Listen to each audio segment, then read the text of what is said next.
The next point we have to study is Newton's second law of motion. First of all, I would like to recite the definition of the Newton's second law. The definition is the rate of change of momentum of a body is directly proportional to the applied force and it takes place in the direction in which the force acts. अगर आपको मैं इसको हिंदी में explain करूं तो इसका सीधा सीधा मतलब ये होता है कि किसी भी बॉडी का ऊपर जो अप्लाइड फोर्स होता है, किसी की भी बॉडी के ऊपर जो अप्लाइड फोर्स होता है वो उस बॉडी के rate of change of momentum के डायरेक्टली प्रोपोर्शनल होता है। इसको कुछ और आसानी से ऐसे समझ सकते हैं आप कि किसी भी बॉडी पे हम जितना ज़्यादा फोर्स लगाएंगे, हम किसी भी बॉडी पे जितना ज़्यादा अमाउंट ऑफ फोर्स लगाएंगे उस बॉडी के अंदर जो चेंज इन मोमेंटम होगा वो उतना ज़्यादा होगा। चेंज इन मोमेंटम क्या होता है? किसी भी बॉडी का फाइनल मोमेंटम में से इनिशियल मोमेंटम को आप जो सब्ट्रैक्ट कर देंगे तो जो डिफरेंस आएगा उसी को हम लोग चेंज इन मोमेंटम कहते हैं। सपोज अ बॉडी एक है, मास m की एक बॉडी है जो कि इनिशियल वेलोसिटी u से मूव कर रही है। उसके ऊपर हमने F फोर्स अप्लाई किया तो कुछ समय बाद उस बॉडी की velocity v, final velocity v हो गई। तो अब यहाँ पे बॉडी का जो इनिशियल मोमेंटम रहेगा वो mu रहेगा।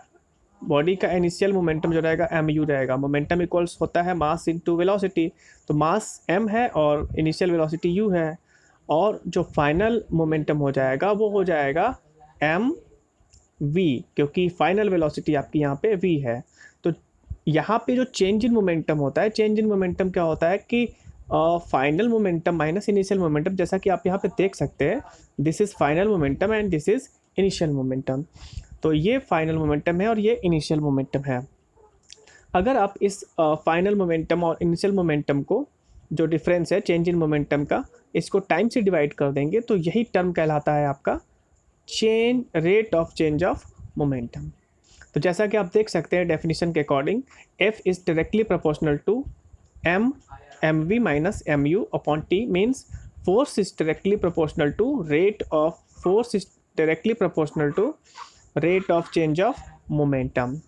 अब यहाँ पे क्या करना है कि इस फार्मूले में आप दोनों में m कॉमन ले लेंगे, mv और mu में से फाइनल मोमेंटम और इनिशियल मोमेंटम में से मास कॉमन ले लेंगे, जिससे कि आपका ब्रैकेट में बचेगा v माइनस u। और आप लोग ये जानते हैं कि एक्सेलरेशन का फार्मूला होता है, एक्सेलरेशन इक्वल टू होता है rate of change of velocity.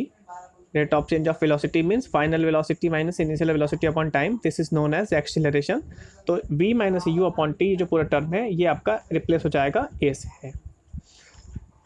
तो ये जो टर्म बन जाएगा आपका F is proportional to ma हो जाएगा। यहाँ पे प्रोपोर्शनल का साइन जैसे हम लोग हटाते हैं, ये एक इक्वल का साइन लगाते हैं, साथ में एक कोई कांस्टेंट के यहाँ पे इंसर्ट कर देते हैं। इस कांस्टेंट के की वैल्यू एक्सपेरिमेंट्स के द्वारा जो पाई गई है वो पाई गई है 1। तो जब हम यहाँ पे वो के की वैल्यू 1 पुट कर देंगे तो जो फाइनल आपका डेफिनेशन, जो फाइनल फार्मूला बनेगा वो बनेगा F equal to ma। This is the second law of Newton second law of motion. अब इसको एक और तरीके से डिफाइन कर सकते हैं, फोर्स एक और तरीके से डिफाइन कर सकते हैं। Force acting on a body is directly proportional, force acting on a body is the product of mass of the body and its acceleration।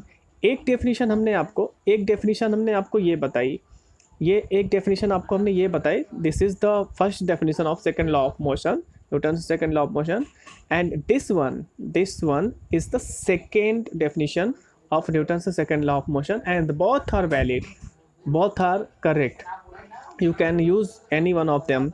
तो जो सेकेंड डेफिनेशन है वो है कुछ आपका, the product the force acting on a body is defined as the product of mass of a body and its acceleration. The SI unit of force is kilometre. यहाँ पे आप जैसे देख सकते हैं ये force equal to mass into acceleration है, तो मास का यूनिट होता है किलोग्राम, एक्सेलरेशन का यूनिट होता है मीटर पर सेकेंड। तो ये पूरा एज अ होल जो यूनिट हो जाएगा वो हो जाएगा किलोग्राम मीटर पर सेकेंड।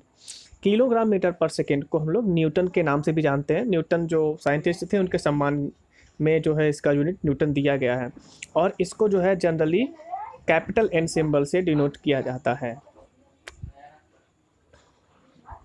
Thank you.